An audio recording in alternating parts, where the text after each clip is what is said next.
Avis vascular centre మన దేశంలోనే the best varicose vein hospital. అంటే చిన్నప్పటి నుంచి ఎందుకు మరి ఆ పిచ్చి మా నాన్న అంతకుముందు పాటలు మా ఇంట్లో బాగా టేప్ రికార్డులు ఏముంటుండేది పెద్ద డెక్కులు ఉండేవి ఆ డెక్కులలో పాట వచ్చేది. సో అవి వినుకుంటా మా నాన్న కూడా చిరంజీవి గారి ఫ్యాను. ఆ ప్రభావం నాకు మీద పడ్డది. ఆ తర్వాత చిన్నగా పేపర్లలో ఏ సినిమా వచ్చినా దాని గురించి చదవటం, ఎవడన్నారా ఈ సినిమా హీరో హీరో ఎవడరా అంటే ఆ హీరో పేరు కాకుండా ఆ డైరెక్టరు, ఆ మ్యూజిక్ డైరెక్టరు, ఆ ఎడిటరు, కెమెరామ్యాన్, ఏమంటారు ప్రొడ్యూసర్ ఎవడు, అది ఏ రోజున రిలీజ్ అయింది అని మొత్తం చెప్పేటండి. అట్లా మైండ్లో పెట్టుకునేటండి. సో అది చిన్నగా ఇక ఘోరం అయిపోయింది. ఇక కథలు రాసి ఎక్కడికి పోయింది అది. నా 6th క్లాస్నే ఎన్టీఆర్ అనే కథ రాసిన. సో అట్లా ఏం రాసినో తెలియదు, కానీ ఆ టైటిల్ ఒకటి పెట్టుకొని కింద రాసుకునేది ఇట్లా అవుతుంది అని. సో అట్లా ఇంట్రెస్ట్ పెరిగింది. అది యుగ పురుషుడు యుగంధర్ అని పెట్టినా. యుగంధర్ అని పెట్టి రాసినప్పుడు చిన్నప్పటి నుంచి ఎన్టీఆర్ అంటే చాలా ఇష్టం అంట. ఆయన స్టూడెంట్ నెంబర్ 1 ఆది సినిమాలు చూసి చాలా ప్రభావితం అయ్యారంట. నాకు ఎన్టీఆర్ అంటే మస్తు ఇష్టం. కలిసే ప్రయత్నం చేశారు ఎప్పుడన్నా? నా ఏడనా లేదు ఆడిదాకా రాలేదు. ఇప్పుడు మీకు కలవాలని ఉందా? డెఫినెట్గా మా నాన్నకి చిరంజీవి గారిని కలవాలంటది, నాకు ఎన్టీఆర్ అని కలవాలంటది. సూపర్, మంచి కాంబినేషన్ ఇద్దరిది. అండ్ నాన్నగారు చిరంజీవి ఫ్యాన్ అని చెప్పారు మీరు. అంటే చిరంజీవి గారిని అభిమానించని ప్రేక్షకుడు అంటూ ఉండడు తెలుగు గడ్డ మీద, ఆయన ఇష్టపడిన ఆడినంటూ ఉండడు. అలాంటి మెగాస్టార్ చిరంజీవి గారి సినిమాలో నెక్స్ట్ మీరు యాక్ట్ చేయబోతున్నారు. నిన్ననే బాబీ గారు అనౌన్స్ చేశారు. అదే అన్నదే నాన్నగారికి చెప్పారు ఆ విషయం? చెప్పిన నాన్న చాలా హ్యాపీగా ఫీల్ అయ్యారు. నన్ను తీసుకుపోరాను నేను ఒకసారి చూస్తారా చిరంజీవి గారిని అంటే, సరే నాన్న చూద్దాం నాన్న అన్న చెప్పిండు, అన్న మాట ఇచ్చిండుగా. సో అది ఆ రోజు పిలిస్తే కనుక మనం పోదాంలే అని చెప్పినాను. అండ్ అమ్మ సాయిలు ప్రయాణం అంతా చాలా దారుణంగా జరిగిన రోజుల్లో ఇక్కడ మీరు బాధపడుతుంటే అక్కడ అమ్మ చాలా తీవ్రంగా బాధపడిన రోజులు ఉన్నాయంట. ఈరోజు అమ్మ ఆనందం ఎలా ఉంది? మాకు చెప్పుకోకుండా చాలా, అంటే బయట వాళ్ళ మాటలు అవన్నీ మాకు చెప్పకపోయేది అనుకునేవి. చేను పనికి వచ్చేటోళ్ళు వాళ్ళు వీళ్ళు అనేటోళ్ళు కానీ అన్ని మనసులో పెట్టుకునేది సార్, ఎవరు చెప్పకపోయేది. కానీ అది అర్థం చేసుకున్న మా పిన్నోళ్ళు ఉంటారుగా, మా పిన్నోళ్ళు మా అమ్మమ్మ వాళ్ళు మాకు వేసేటోళ్ళు, మీకు చెప్పట్లేదురా అది ఇట్లా అనుకుంటాను మనసులో బాధపడుతుంది, మీకు అర్థం కావట్లేదు రాబోయ్ అని చెప్పి తిట్టేటోళ్ళు మా వాళ్ళు. ఎందుకురా ఇది చక్కగా గవర్నమెంట్ జాబ్ ఏదో ఒకటి అది ఏదో చేసుకునేదానికి ప్రైవేట్ జాబ్ ఎందుకురా తిట్టేటోళ్ళు. అది చాలా అంటే మా అమ్మ బాధ ఇక వర్ణతీతం సార్ అది. ఎందుకంటే మేము ముగ్గురం మొగళ్ళం, దీన్ని ఏమంటారు, ఇప్పుడు ఆడపిల్ల ఉంటే ఇంట్లో అదొక పని ఇదొక పని ఉంటుంది. నేను పెద్ద కొడుకు, నేనేమైతేనో తెలియదు. మా తమ్ముడు ఉన్నాడు, వాడు ఇంటికాడ పనులు చూసుకుంటాడు. సో చదివిపించిన వాళ్ళు ఎవడు జాబ్ చేయట్లే. ఒకడు సినిమా అంటాడు, ఒకడు ఇంకోటి అంటాడు, ఇంకోటి అంటాడు. అరే వీళ్ళు ఎవరు జాబ్ చేయట్లే చదివిపించినాగా అని చెప్పేసి ఆమె బాధ అవ్వకుండే. ఆ తల్లి బాధ ఉంటుంది, అది ఉన్నది. మా అమ్మ నిజంగా వర్ణతీతం సార్. ఈరోజు సినిమా రిలీజ్ అయ్యి ఇంత పెద్ద సక్సెస్ అయ్యి తన బిడ్డని ఇంతమంది పొగడతా ఉంటే ఆ తల్లి మీతో చెప్పిన మాటలు ఏంటి? అంటే ఇక అదే సార్, బాధ వచ్చినప్పుడు చెప్పలే, ఆనందం వచ్చినప్పుడు చెప్పలే, కడుపులు దాచుకుంది అంతే. బాధ వచ్చినప్పుడు కూడా నాకు చెప్పలే, అరే ఇట్ అంటారా అని.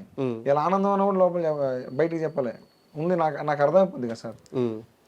మా అమ్మ కొంచెం ఏమంటారు లోపల దాచుకుంటుంది ఎక్కువ, మా నాన్న ఓపెన్ అవుతాడు. నిన్న జరిగిన ఫంక్షన్ ఏదైతే సక్సెస్ మీట్ ఉందో మీ లైఫ్లో అతి కీలకమైంది, ఇన్నాళ్ళు మీరు ఎదురు చూసింది ఆ రాత్రి కోసమే. అవును సార్. అలాంటి ఒక వేదిక మీదకి మీ తల్లిదండ్రులు ఎందుకు తీసుకురాలేదు? అది చిన్న ఒక ఇష్యూ ఉండే సార్, అది దానివల్ల నేను తీసుకురాలేదు. అంటే చెప్పొచ్చా? అది లేదు సార్, అది అంటే అది పర్సనల్ దానివల్ల రాలేకపోయారు. ఓకే.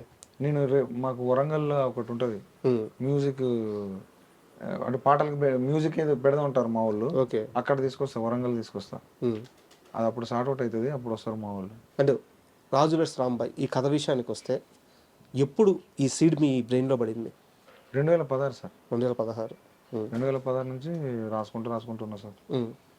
అది 2023కి ప్రొడక్షన్ ఓకే అయిపోయి వేరన్న ఈటీవీ వాళ్ళు వీళ్ళందరూ నాకు సపోర్ట్ ఇచ్చారు సార్ ప్రొడక్షన్గా.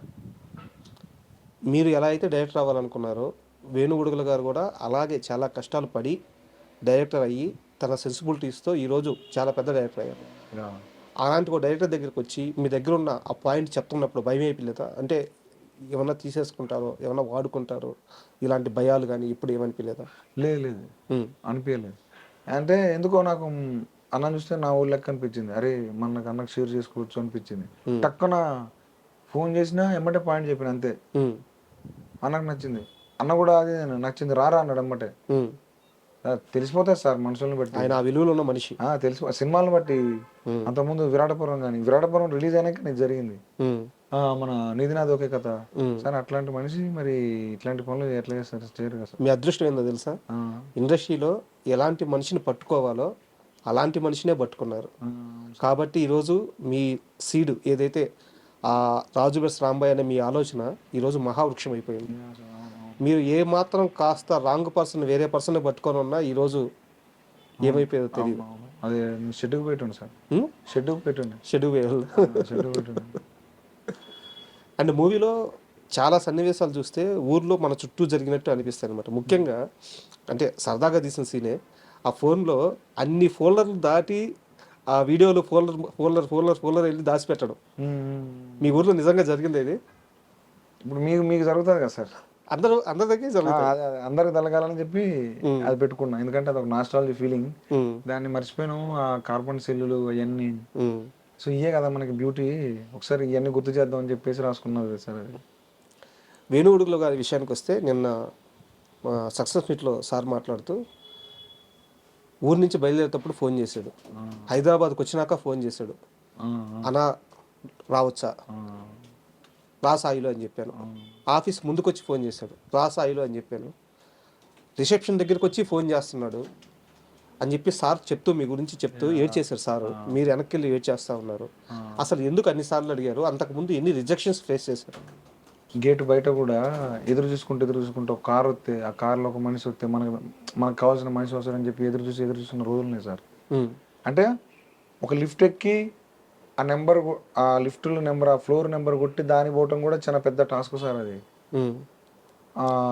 అట్లాంటి దాంట్లో నేను అట్లనే ఉన్నా సార్. ప్రతిసారి భయపెట్టేటోళ్ళు, ఏ అట్లా వస్తావు ఇట్లా రావద్దు కదా వెళ్ళు అని చెప్పేటోళ్ళు. ఎందుకు వస్తాను ఎన్నిసార్లు చెప్పాలా అంటే అంత దాంట్లో నుంచి ఇక్కడ కూడా ఇంతేనేమో అనుకున్నా సార్. సార్ దగ్గర కూడా అన్న కూడా ఇట్లనే రావాలనేమో ఇట్లనే అంటే అనిపించింది సార్. ఇక ఇట్లనే నాకు అదే ఫస్ట్ నుంచి నాకు అదే అలవాటైంది. కొంచెం భయపడుకుంటా పోవటం, భయపడుకుంటూ అడగటం, భయపడుకుంటూ మాట్లాడడం. సో అన్నకాడ కూడా అట్లనే చేసిన. కానీ అన్న వేరే మనిషి, అందరిలెక్క మనిషి కాదు. సో అన్న వేణుగారి దగ్గరికి రాకముందు ఈ కథని ఇంకెవరి దగ్గర తీసుకెళ్ళి చెప్పింది సార్.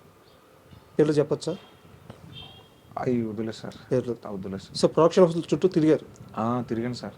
2018 నుంచి తిరిగాను. 16, 17 రాసుకుంటే 18 నుంచి స్టార్ట్ చేసిన. ఇక చిన్న ప్రొడక్షన్ ఉన్నాయి. టీవీ ఛానల్, యూట్యూబ్ ఛానల్స్ ఉంటాయి కొన్ని. వాళ్ళకి అడిగిపెట్టుని వాళ్ళు సినిమాలు చేస్తారు అనేటోళ్ళు అడిగిపెట్టుని తిరిగేటోని. ఇక అట్లా ఆడ కూడా అది లేదు ఇది లేదు అది లేదు ఇది లేదు అనేటోళ్ళు. కొంతమంది క్లైమాక్స్ భయపడిపోయేటోళ్ళు. అమ్మ ఈ క్లైమాక్స్ ఏంటి ఇట్లుందని అంటే, లేదు సార్ ఇదే నేను రాసుకున్నది, ఇదే మంచిగా ఉంటుంది సార్ అని చెప్పేటోని. సో అట్లా రిజెక్షన్స్ అయిపోయినాయి, అన్నీ అయిపోయినాయి. ఎప్పుడు బాధ లేదా? బొచ్చడి సార్లు బాధ అనిపించింది సార్. మస్తు బాగా అనిపించింది. అవి ఏమో నా లెక్కనే అందరూ ఉంటారు సార్. అంతే, నాదేమో స్పెషల్ ఏం కాదు. అందరికీ ఇదే సార్ సినిమా ఉంది. అందరికీ పిల్లలు కష్టాలు, రిజెక్షన్స్. ఏమో ఇక మన ఆశయం కాదు. మన ఆశ అవన్నీ వదిలిపెట్టుకొని అవన్నీ పక్కన పెట్టుకొని దీన్ని ఒక్కదాని కోసం ఇన్ని. మిమ్మల్ని ఇంటర్వ్యూ చేయాలని ఫిక్స్ అయిన తర్వాత కాస్త బ్యాక్గ్రౌండ్ వర్క్ చేశాను మీ గురించి. అయితే నాకు తెలిసింది ఏంటంటే, ఇన్నేళ్ల సినీ ప్రయాణంలో సాయిలు ఏడ్చింది అవకాశాలు లేక కాదు, అన్నం లేక కాదు, ఆకలితో కాదు, చుట్టూ ఉండే మనుషుల వల్ల ఏడ్చాడు. అంటే ఒక ఊరి నేపథ్యం నుంచి వచ్చి ఒక మట్టి మనిషి ఎలా ఉంటాడో తను స్వతహాగా అలాగే ఉన్నాడు చాలా దగ్గరలా. కానీ ఈ సినిమా ఇండస్ట్రీలో ఉండే ఆ టెర్మినాలజీ కానీ, ఆ ఓడింగ్స్ కానీ, వాళ్ళు మాట్లాడే మాటలు కానీ, వాళ్ళు చూసే చిన్న చూపులు కానీ, దీనివల్లే సాయిలు చాలాసార్లు బాధపడ్డారని మీ చుట్టూ తిరిగిన వాళ్ళే చెప్పారు. నిజమా?